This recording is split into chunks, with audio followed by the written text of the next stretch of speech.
Une fonction avancée de LumaFusion est celle de l'accès à des disques réseau ou des services de stockage en ligne tels que iCloud Drive, Dropbox, Google Drive, Box, etc.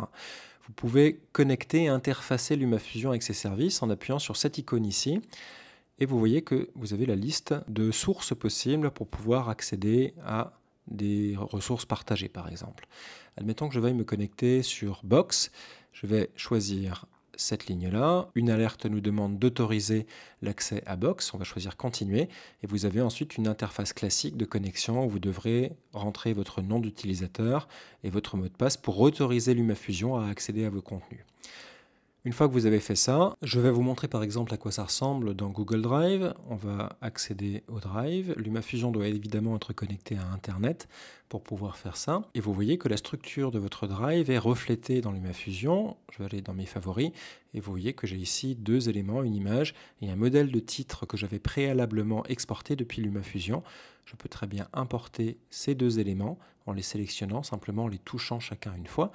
Et ensuite, je vais appuyer sur la flèche ici qui va permettre d'importer les médias. Vous voyez que Luma est en train de les télécharger.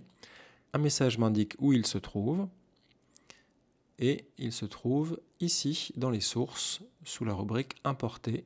Donc on voit qu'on a plusieurs types de dossiers en fonction des sources. On a pris ça de Google Drive.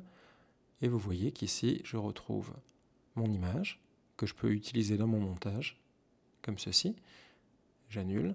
Et si je vais aller voir dans mes presets de titres, donc je vais ajouter un titre avec le plus, aller dans les pré-réglages, et vous voyez que j'ai deux fois le titre jaune que j'avais créé, la première version créée originellement sur le téléphone, et la deuxième version qui est ici, qu'on vient d'importer, elle s'est rangée automatiquement dans les modèles de titres.